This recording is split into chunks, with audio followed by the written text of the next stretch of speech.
If I asked you to picture the world of the dinosaurs, you're probably imagining like lush, vibrant jungles, towering T-Rexes shaking the ground and just this thriving, balanced ecosystem. Yeah, that classic cinematic golden age. Right, exactly.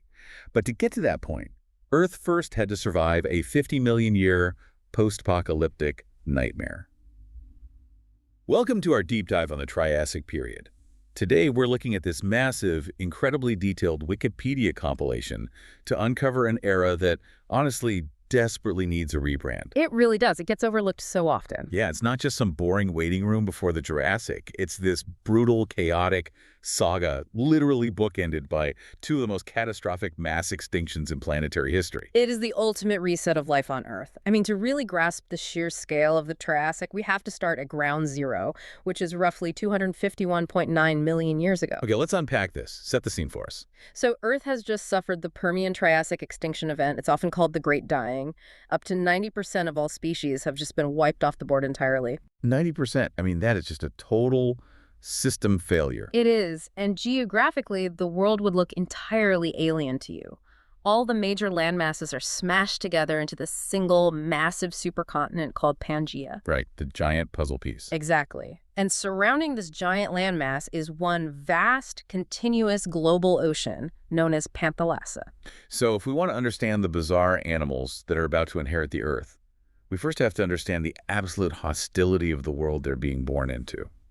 Because we're talking about a supercontinent, which means the interior landmass is just thousands of miles away from any ocean breeze. Yeah, that geographic isolation created a climate that was almost unimaginably harsh. The interior of Pangaea was incredibly hot and just bone dry. Like a global oven. Pretty much. And the extreme temperature contrast between this baking interior and the surrounding Panthalassa Ocean triggered these intense cross-equatorial weather systems.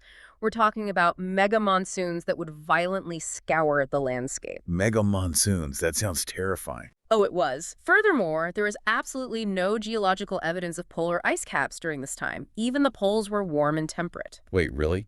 No ice at all? None. So the entire planet is essentially a baked desert, battered by megastorms. I look at this early Triassic world like a gritty sci-fi movie where, the survivors emerge from the bunker to rebuild civilization, but all the blueprints have just been burned to ash. The slate isn't just wiped clean, the chalkboard itself has been completely shattered. That's a great way to put it. And the geology actually proves just how deeply those blueprints were burned. There is this fascinating, almost eerie geological anomaly right at the start of the Triassic known as the coal gap. The coal gap. Okay, wait, let me think about the mechanics of that. Yeah. Coal is basically just fossilized swamp juice, right? Basically, yeah. It comes from highly compressed plant matter, specifically peat. Yeah. So are you saying that for millions of years, the Earth was so completely scorched that swamps simply ceased to exist? Yes. The entire planet lost its ability to form peat. The dominant flora from the previous era, like these massive Glossopteris seed ferns that used to cover the southern hemisphere, they were completely annihilated. Just gone. Erased. And our sources outline a few compounding theories for why the environment remained entirely hostile to plant life for so long. What are the main theories there? Well, the Permian extinction was triggered by the Siberian traps, which was a massive region of volcanic eruptions. So one theory suggests the lingering atmospheric fallout created intense acid rain, literally toxifying any wetlands that even tried to form. Oh, wow. So it's raining acid on a baked desert. Right. Another theory suggests the greenhouse climate simply became too intensely hot for peat to accumulate without decomposing immediately.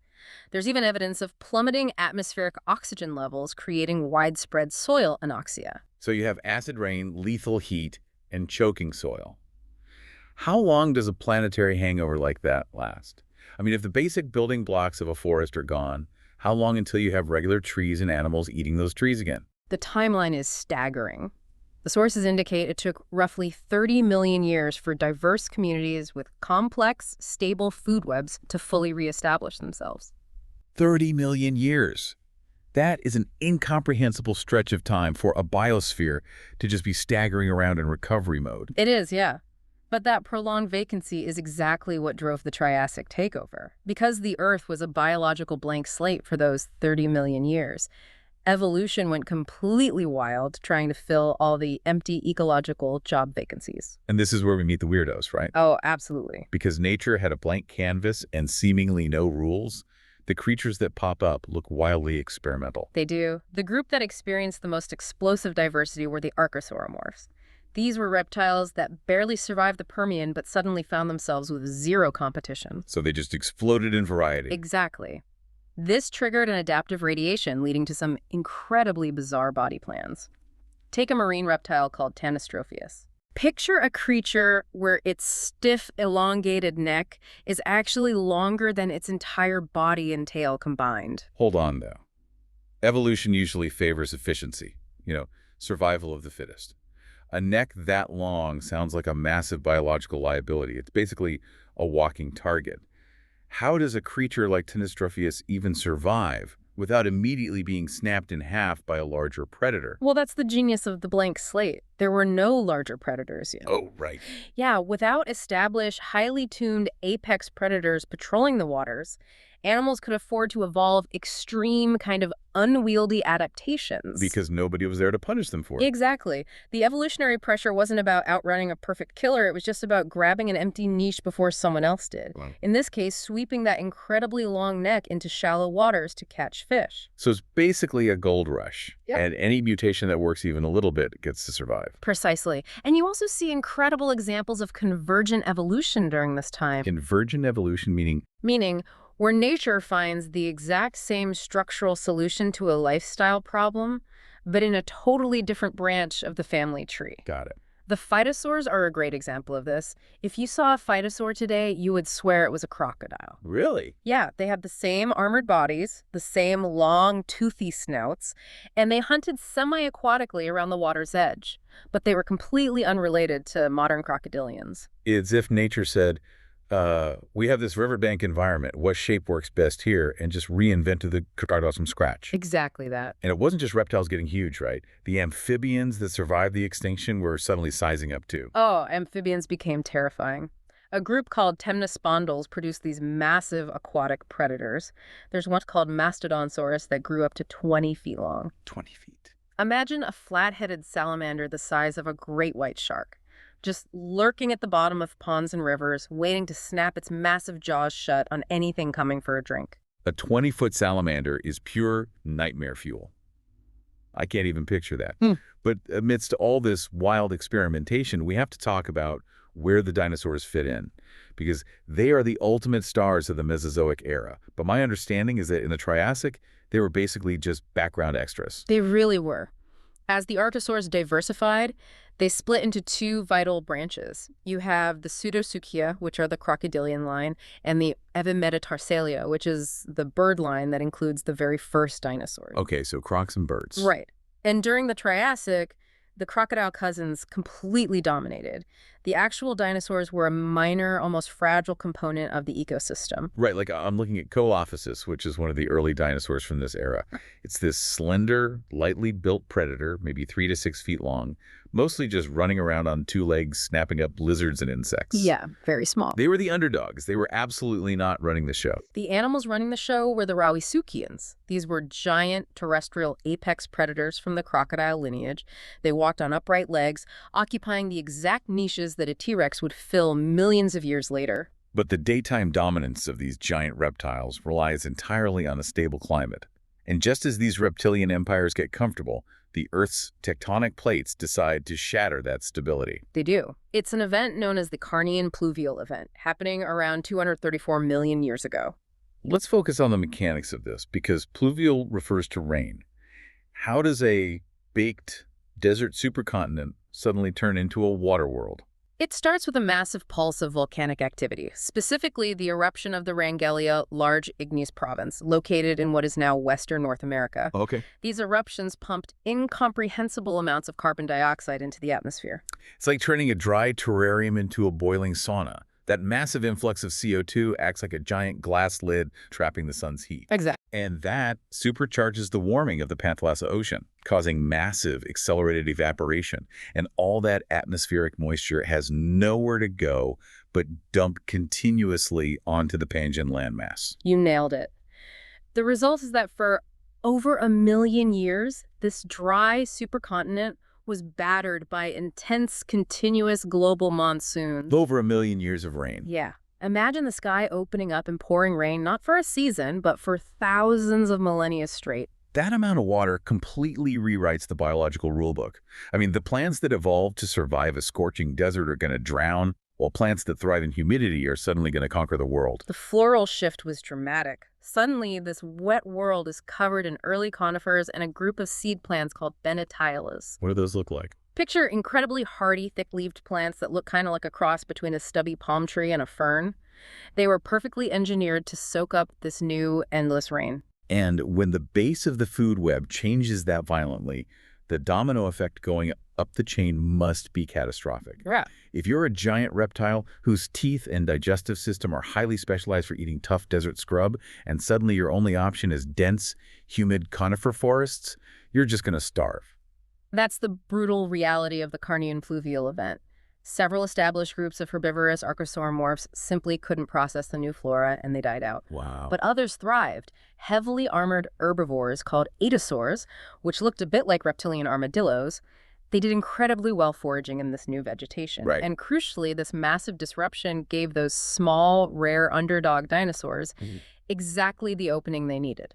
Because they were small generalists, they could adapt quickly to the shifting food web. They started to diversify and finally gained a real foothold in the ecosystem. So the dinosaurs get a lucky break because of a million-year rainstorm.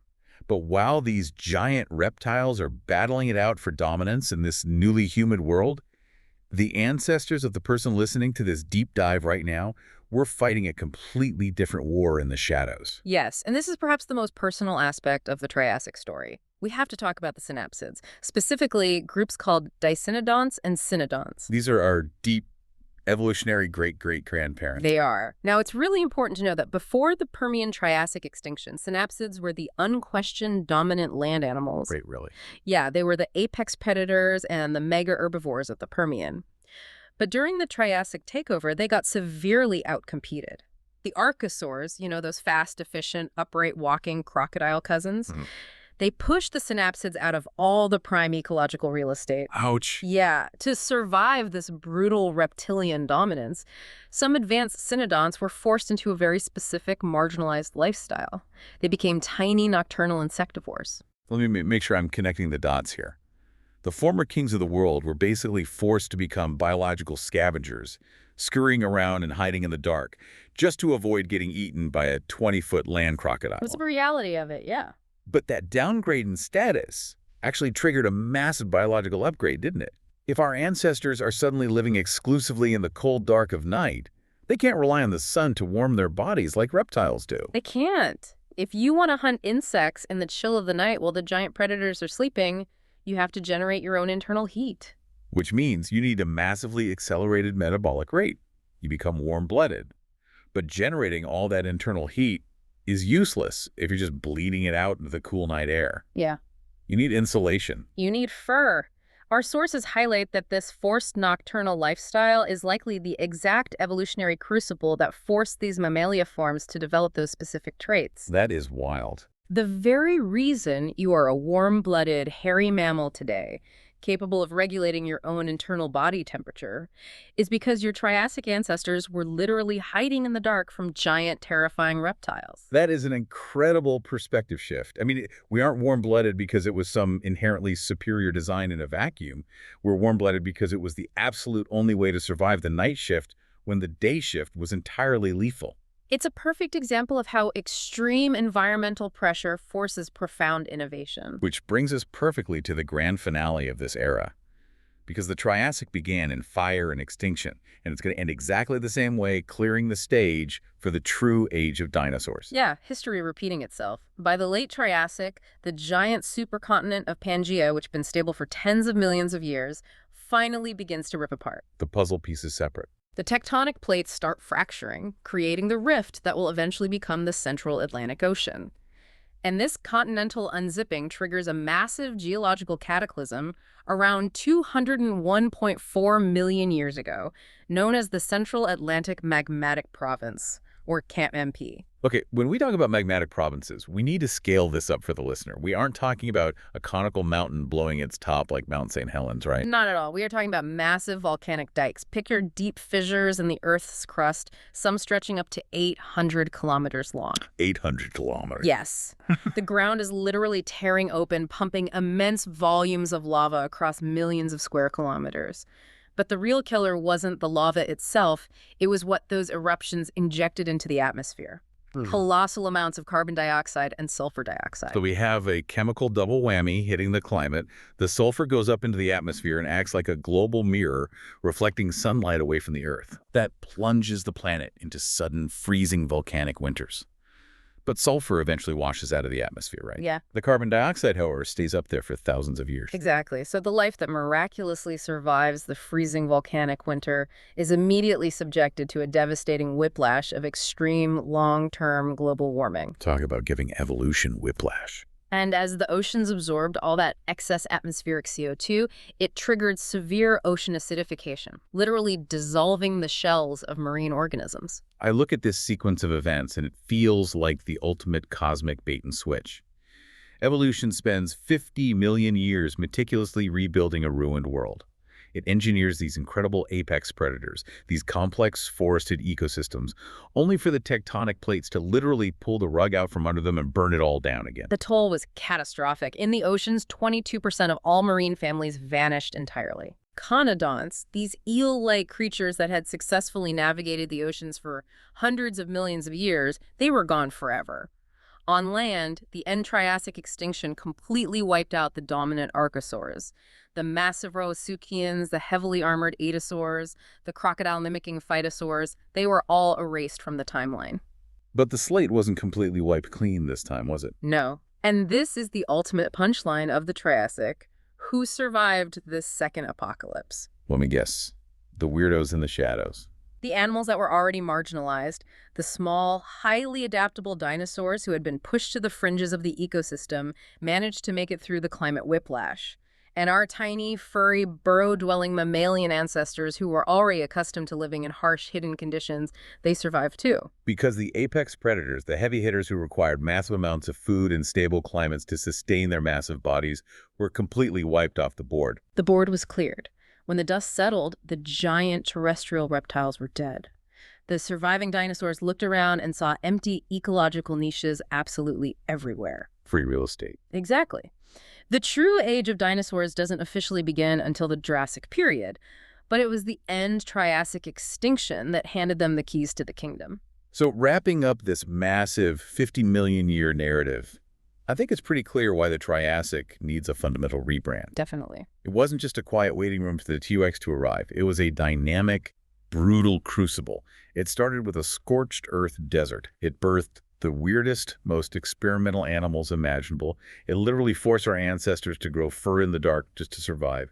And then it burned its own masterpiece to the ground just to crown the dinosaurs as the new kings of the planet. It's a profound story of resilience and devastating timing. But there is one final detail in our sources that I think adds a truly chilling layer to this narrative. Oh, lay it on us. The sources detail a massive geological feature in modern-day Canada called the Manicouagan Crater. It's a 60-mile-wide scar left behind by a devastating asteroid impact. 60 miles wide, okay. Now, in the context of mass extinctions, you might naturally assume, an asteroid. That's what caused the end Triassic die-off. But through precise radiometric dating, scientists know this asteroid hit Earth exactly 214 million years ago. Wait, hold the map on that. 214 million years ago, the massive volcanic extinction event at the end of the Triassic was 201 million years ago. Correct. That asteroid, which was massive enough to leave a crater 60 miles across, hit the Earth roughly 10 million years before the final mass extinction. Wait, really? Yes. And life just kept going. It caused regional devastation, certainly, but it wasn't the immediate cause of the global die-off. That is absolutely wild, an impact that massive, and the global ecosystem just absorbed the blow. It raises a haunting question for you to ponder long after we finish here. We focus so heavily on these absolute tipping points, the continent-cracking volcanoes, and the total climate shifts.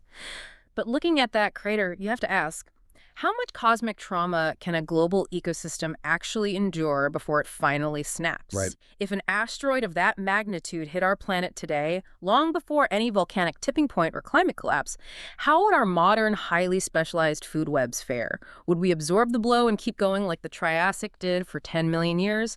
Or is our modern world far more fragile than we think? Wow, that is a fascinating, heavy thought to leave on. Thank you for diving deep into the sources with us today, and we'll catch you on the next deep dive.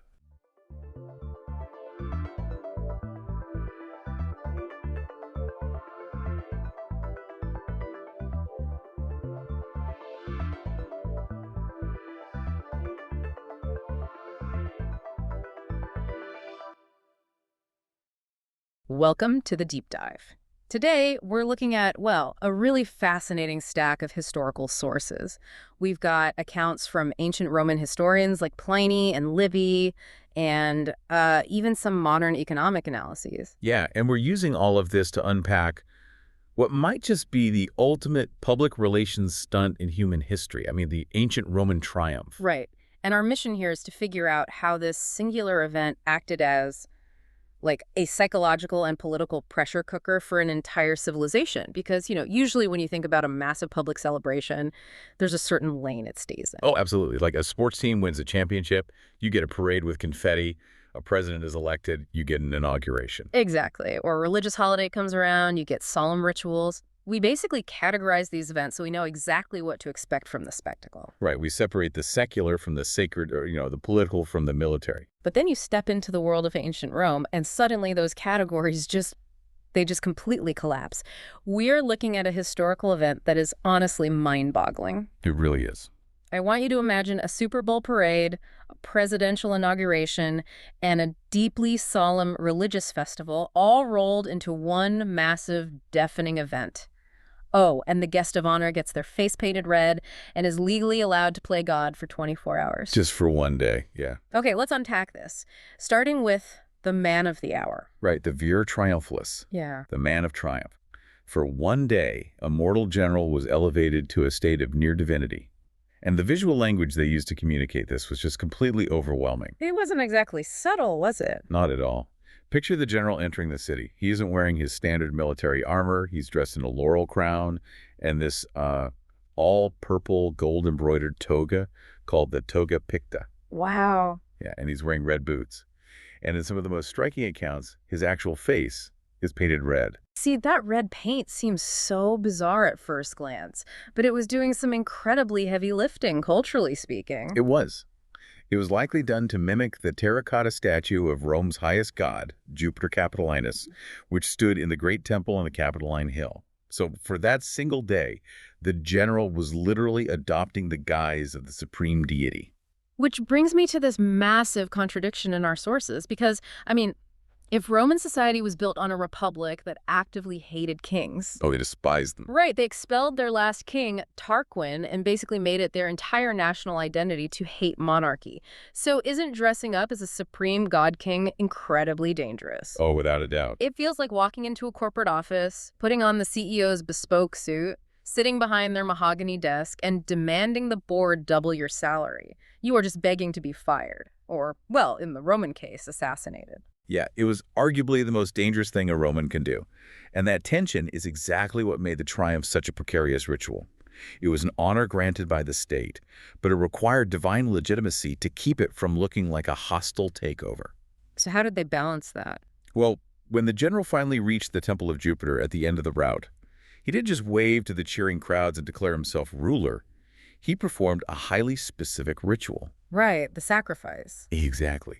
He sacrificed 2 flawless white oxen to Jupiter and laid his tokens of victory, his laurel wreaths, at the god's feet. So he's visually and literally surrendering that temporary divine power back to the state and the heavens. He is proving that he conquered on Rome's behalf, not his own. The sacrifice was a legally binding admission that his success belonged to the Republic. But the Romans were, highly astute observers of human psychology. They really were. They understood that giving a mortal man that level of adulation, even for a day, was a potent recipe for megalomania and tyranny. And the countermeasures they engineered to fight that ego are some of my absolute favorite details in these sources. They were terrified of the evil eye, right? The Nvidia. Yeah, the envy and malice of onlookers that such extreme godlike success could attract. So attached to this magnificent four-horse chariot, they strapped on all these bizarre, superstitious charms. They threw everything at it. Literally, they had miniature bells to ward off evil spirits, a whip hanging on the dashboard, and according to Pliny, a sacred phallus loaned by the Vestal Virgins actually swinging between the wheels of the chariot to distract the evil eye. That's quite the image. Yeah. But these supernatural charms ran parallel to a much more profound, very human grounding mechanism. You have this visual of a man dressed as Jupiter, but right behind him in the chariot, sometimes sharing the very same space, is a public slave or a companion. The memento mori. Exactly.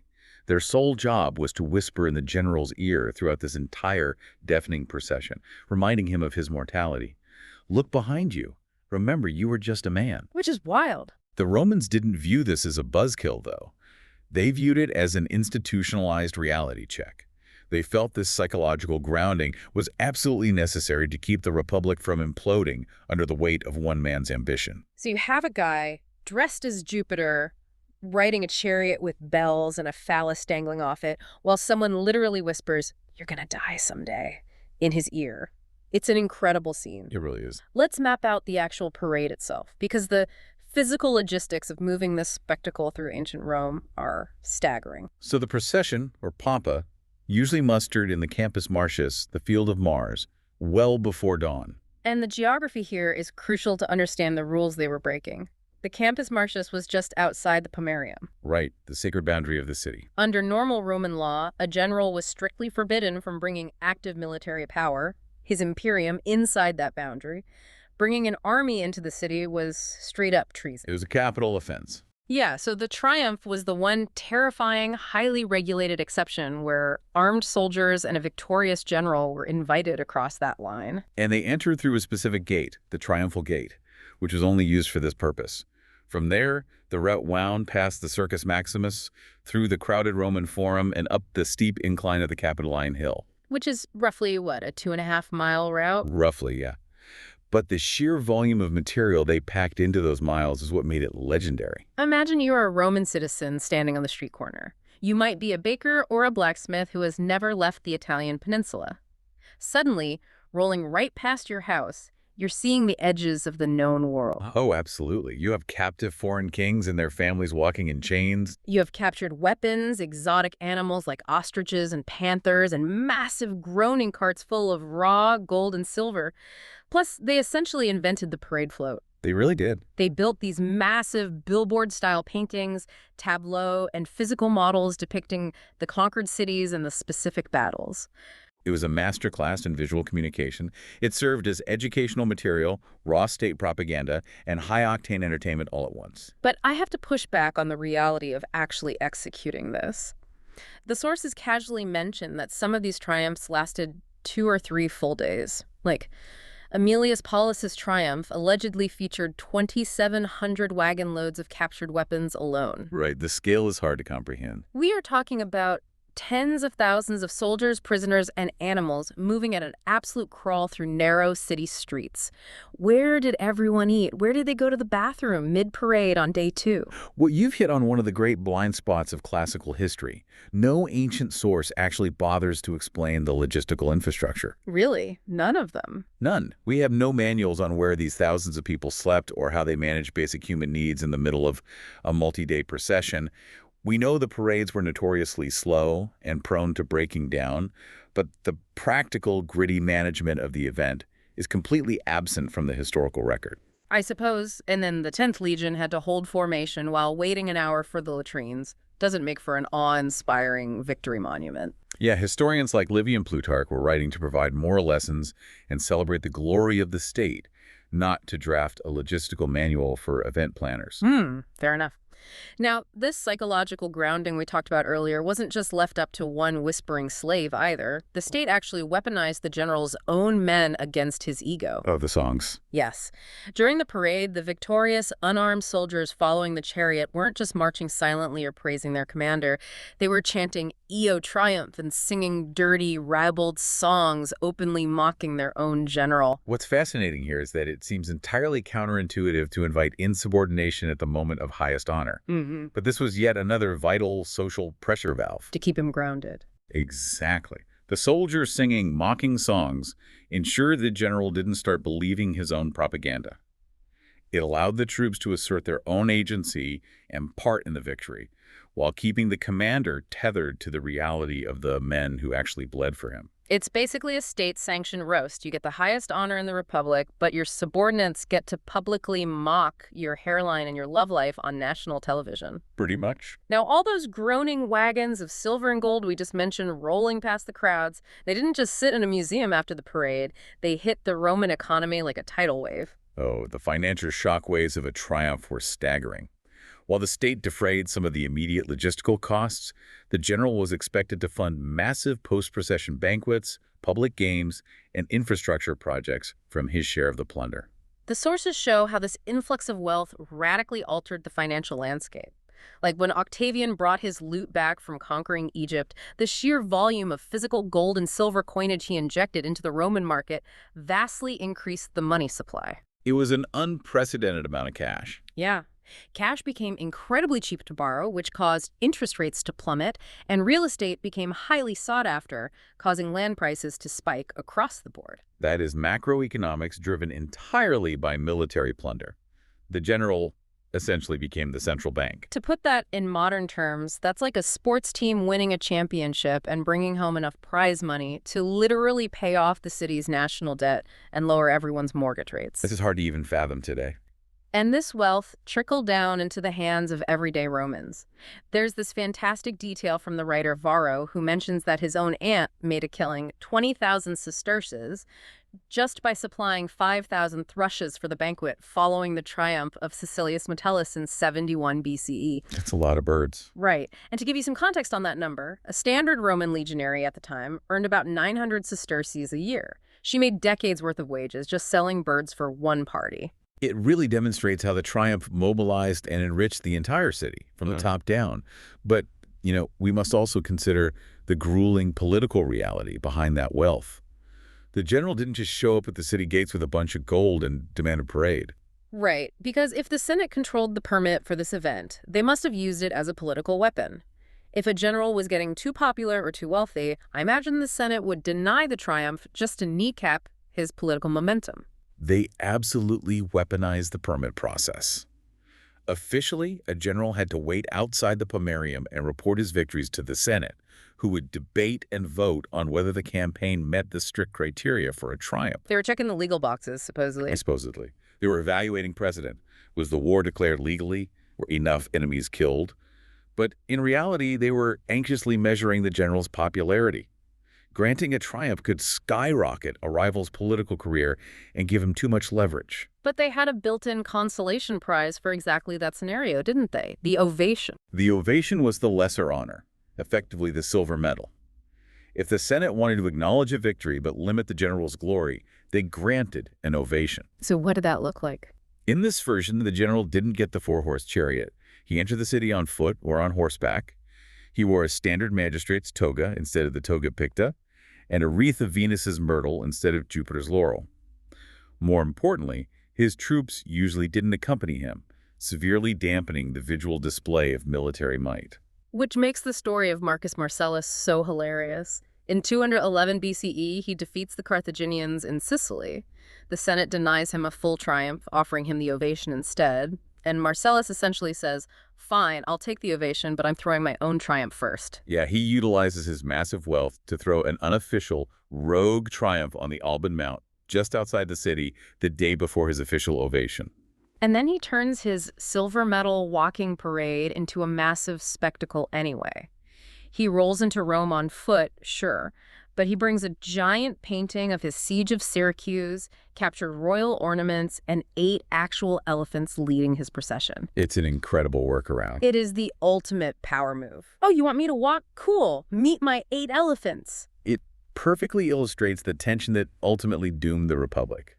The Senate tried to use its institutional rules to limit an individual's glory, but a determined, wealthy general could simply buy his way around those limits. That the individual ambition is exactly what began to unravel the Roman system. Let's trace that unraveling, because by the late Republic, the triumph mutates entirely. It does. It goes from this solemn, one-day ritual thanking Jupiter and returning power to the state to a completely out-of-control competitive arms race between a few super generals. These commanders realized that triumphal fame was the ultimate political currency. They started using their staggering loot not just for one-off banquets, but to build permanent public relations monuments. Like what? Well, at 55 BCE, Pompey the Great inaugurated Rome's first permanent stone-built theater, completely funded by his spoils. It was an enormous architectural exhibition space for his trophies that the public would see every single day. Pompey really is the ultimate tryhard of Roman history in this context. He pushed the boundaries of the triumph further than anyone. He actually demanded his first triumph when he was only 24 years old. Which was completely unprecedented. He was a mere equestrian at the time, not even a high-ranking magistrate, meaning he technically had no legal right to the honor. But he didn't care. No, and the conservative senators were appalled by his precocity. But Pompey had a loyal army outside the gates who demanded cash and a massive populace following. He pushed the issue, and the Senate, under the dictator Sulla, caved. But then Pompey tries to overdo the spectacle, and it blows up in his face. To represent his African conquests and probably to outdo the legendary myths of the god Bacchus, he decides he's not going to use horses for his chariot. He hooks up a team of elephants to pull him. Which leads to a severe, highly embarrassing logistical failure. The elephants were physically too wide to fit through the triumphal gate.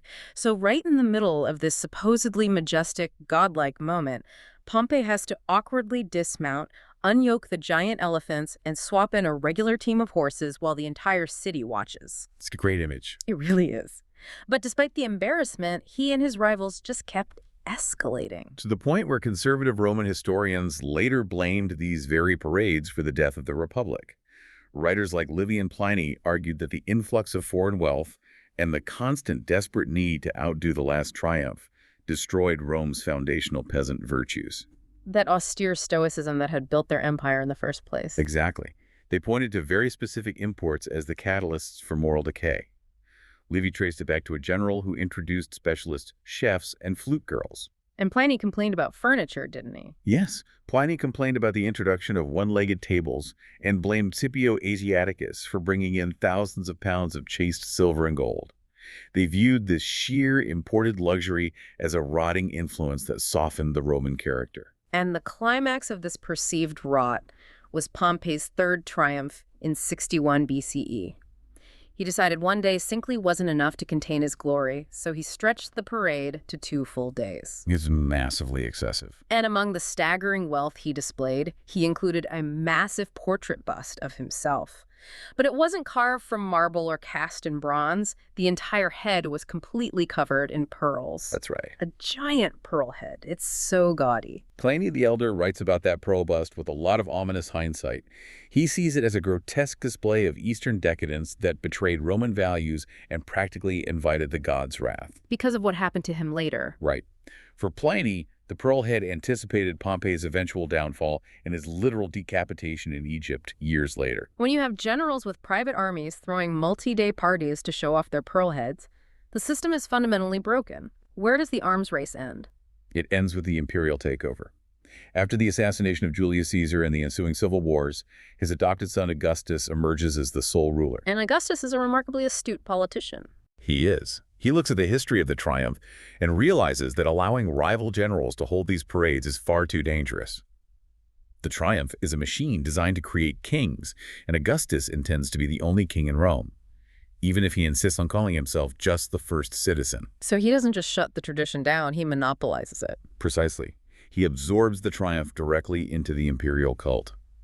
In 19 BCE, we see the last triumph recorded on the official list, the Fasci Triumphales, for a general outside the imperial family. Wow, that's a hard cutoff. It really is. From that moment on, only the emperor or his direct family members are accorded this supreme honor. If a regular general wins a massive war, the victory officially belongs to the emperor under whose auspices he fought. So what does the general get?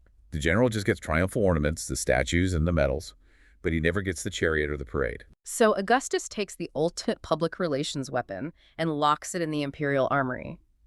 But the software of the triumph, the visual language of absolute victory, doesn't die with the early Roman Empire. It mutates again as the civilization itself changes. Fast forward to the Byzantine era, over 500 years later in 534 CE, the general Belisarius successfully recaptures North Africa from the Vandals for the Emperor Justinian. Justinian decides to grant him a triumph in the eastern capital, Constantinople. But executing a pagan ritual in a deeply Christian empire creates massive friction.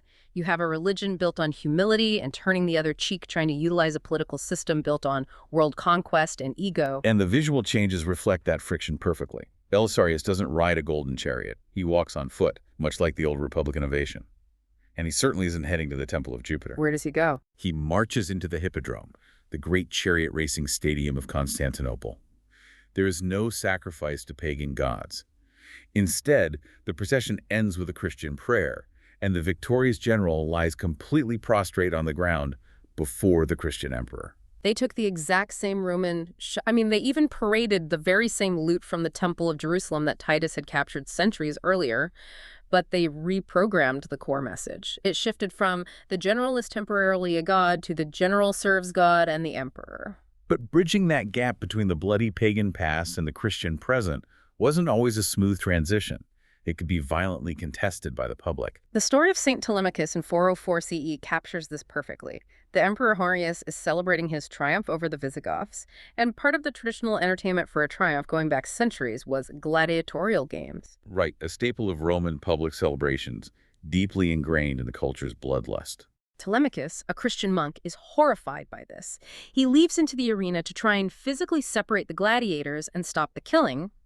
But the crowd, who are there to celebrate a military triumph and want the traditional bloodshed, they turn on him. The reaction was brutal. The mob stones Telemachus to death right there in the arena. But his martyrdom causes such a shockwave that Honorius issues a ban on gladiatorial combat entirely. This incident reveals how deeply these spectacles were embedded in the public psyche. Even a Christian emperor celebrating a Christianized triumph still had to grapple with the sheer violence and tradition of the Roman mob. The triumph survived the fall of paganism, but it had to constantly renegotiate its terms with the new culture holding it. And it refused to fade away. Long after the Roman Empire itself collapsed, we see Renaissance kings literally cosplaying as ancient Romans. In 1536, the Holy Roman Emperor Charles V conquers Tunis, and he decides he wants a proper Roman entry into the ruins of Rome itself.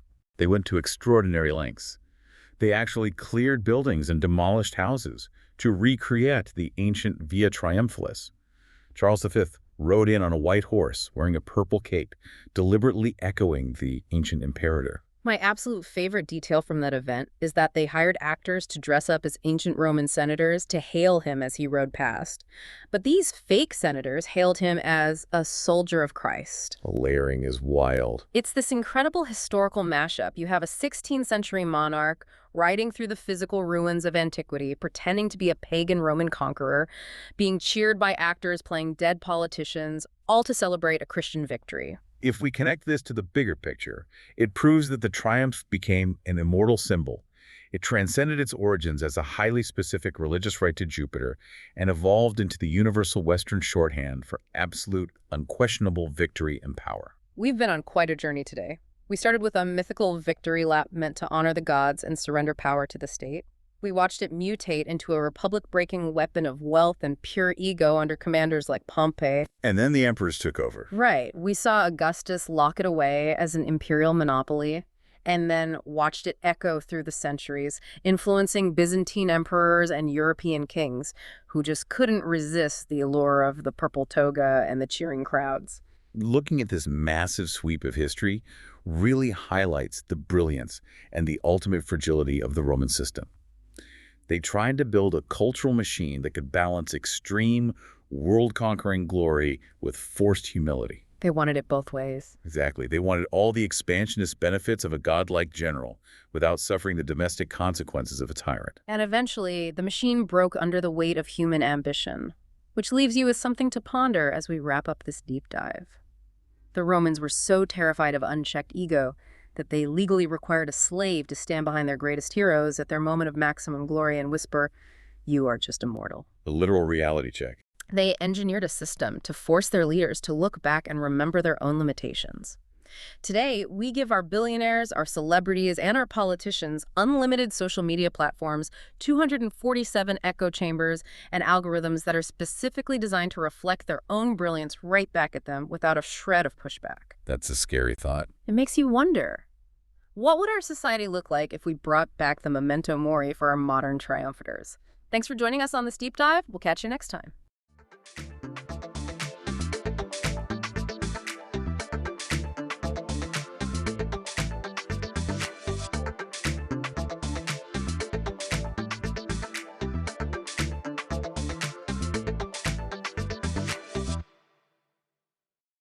Imagine you're driving on a freshly paved highway, the weather's clearing up, the engine is humming, and, you're making fantastic time. Right. You finally feel like the worst part of your journey is basically behind you. Exactly. And that was essentially the global economy at the dawn of 2026.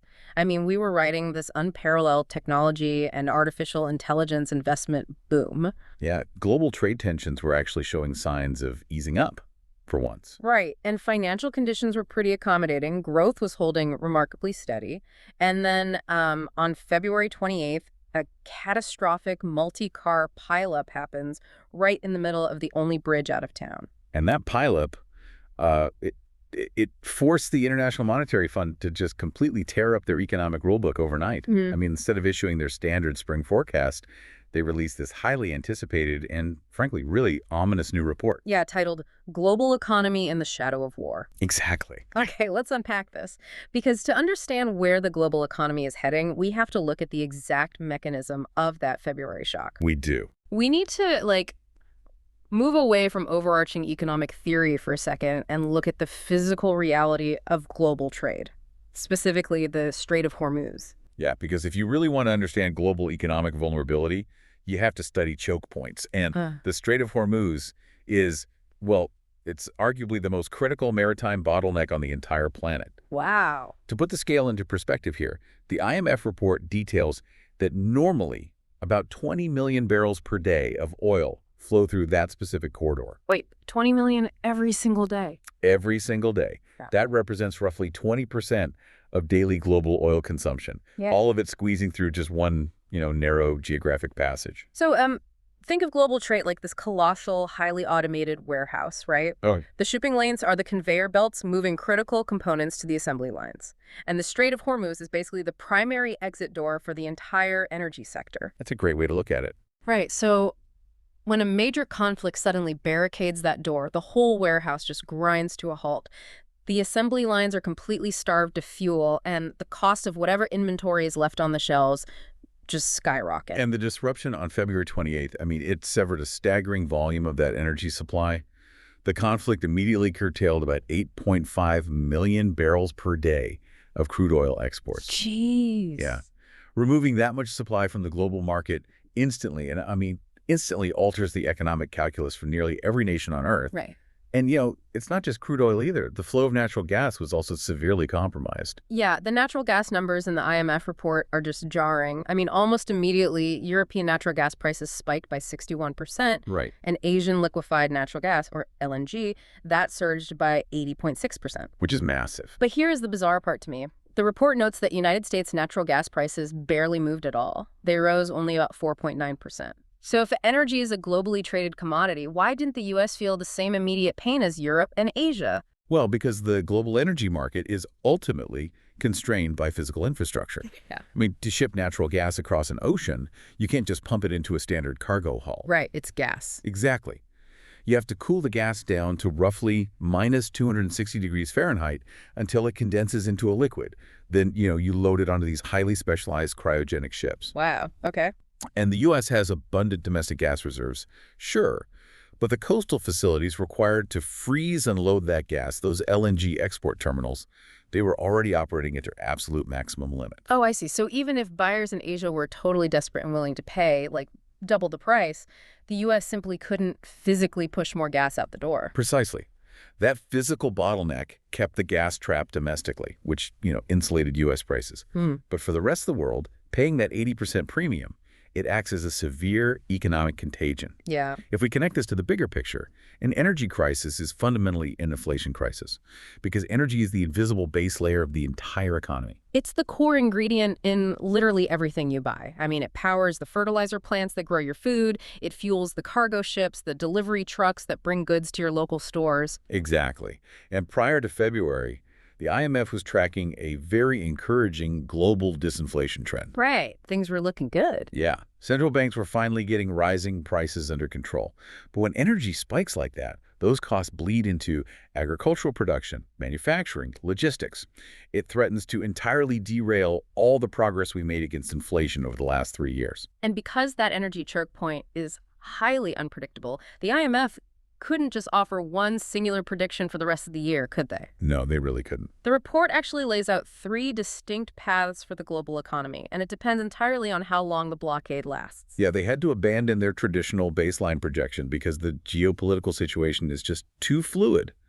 So instead, they provided a reference forecast alongside 2 increasingly severe downside scenarios. Let's walk through these paths because this is important. Path number 1 is the reference forecast, which basically assumes the conflict is relatively short-lived.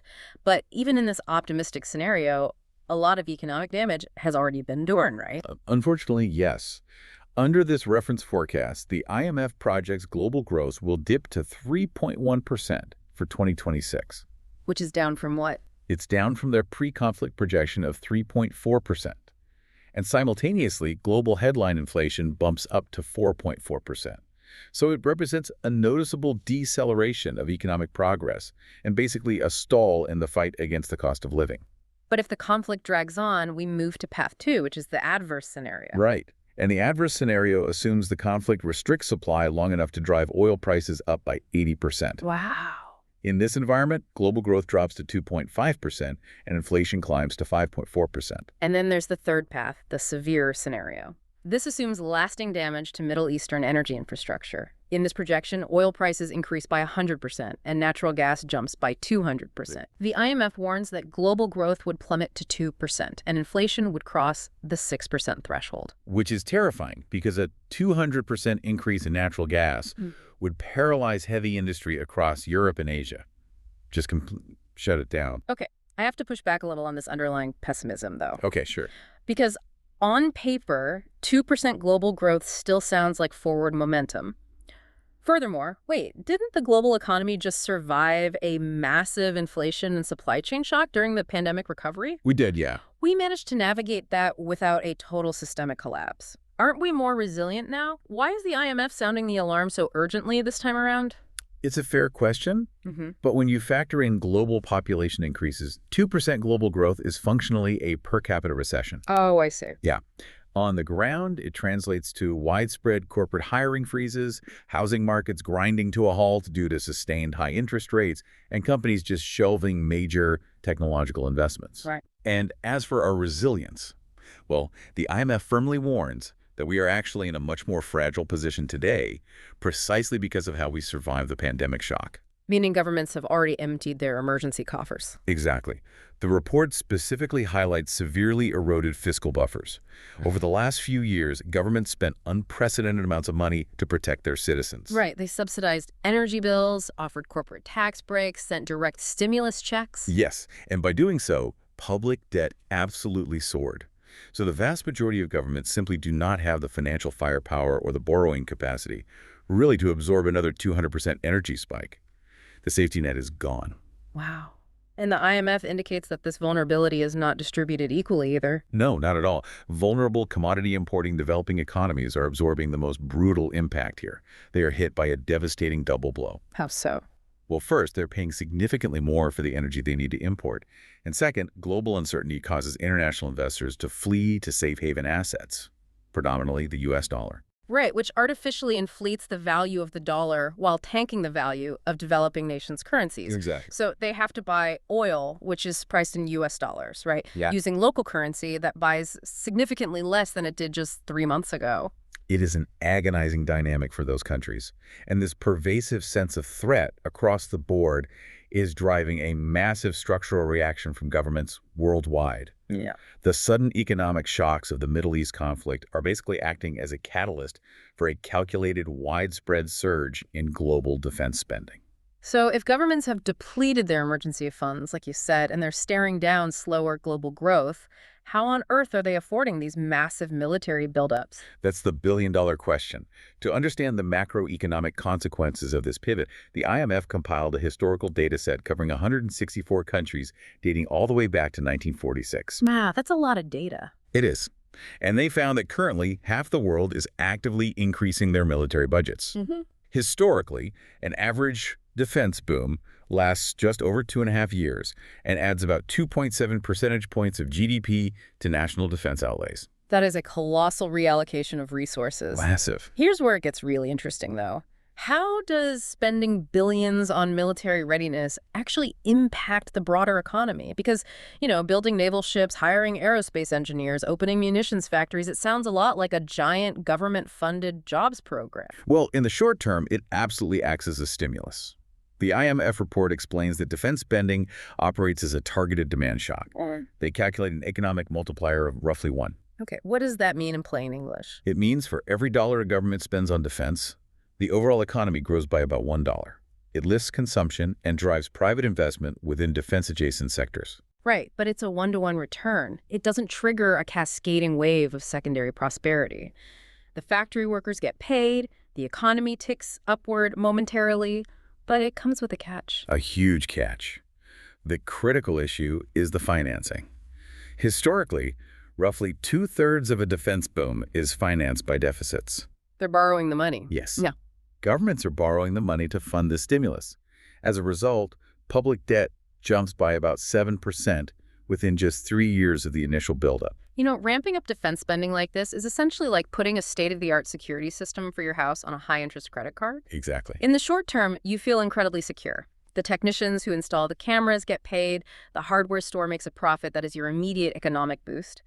But 3 years later, you're looking at your credit card statement, and the monthly interest payments are completely devouring your grocery budget. You purchased security, but you sacrificed your long-term financial health to achieve it. That perfectly illustrates the macroeconomic trade-off.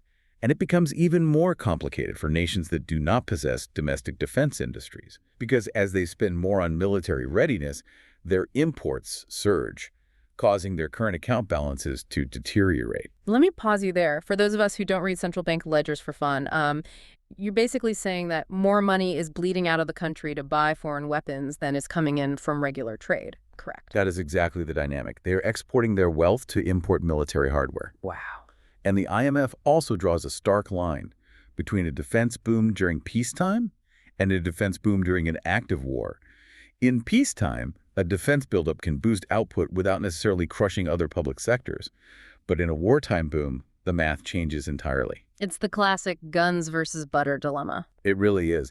And the trade-off becomes absolutely brutal. The report documents that in wartime, national debt skyrockets by 14% of GDP. 14. Yeah. And to manage this, governments enact severe real-term cuts to social spending. Funding for education, civilian infrastructure, and healthcare is essentially hollowed out to keep the military machinery running. Man, we have spent a lot of time discussing the staggering cost of preparing for conflict. But the most sobering section of the IMF's analysis measures the true historical cost when a conflict actually erupts on a nation's soil. Yeah, the IMF refers to these as the macroeconomic scars of war. And the data is incredibly persistent across their historical timeline. 5 years after a conflict begins, the affected country's capital stock, meaning its factories, its bridges, commercial infrastructure, is down 4% compared to pre-war projections. In employment. Employment remains depressed by 3%. How exactly does that collapse work on a structural level, though? Like, what's actually happening on the ground? Well, it's a simultaneous collapse of both supply and demand. On the supply side, you have the physical destruction of the economy's ability to produce. Infrastructure is bombed, supply chains are severed, and the labor force is completely displaced. Right, people flee. Exactly. And then on the demand side, paralyzing uncertainty takes over. Even in areas physically untouched by the fighting, households hoard cash and stop spending on anything beyond absolute necessities. Because they don't know what tomorrow looks like. Right. And businesses freeze all hiring and capital investment because they cannot forecast what the country will even look like next quarter. So what does this all mean for you? If you are listening to this from a peaceful nation, thousands of miles away from an active conflict, it is so tempting to view these statistics as an abstract tragedy happening to someone else. It is, but the mechanisms of global finance and trade ensure those scars eventually spread. Exactly. When a regional economy collapses, you see immediate capital outflows. Domestic and foreign investors panic, they sell off local assets, moving their money to safe havens. This crashes the local currency and destabilizes the broader geographic region. You see millions of displaced people seeking refuge, which fundamentally alters the political and economic resources of neighboring countries.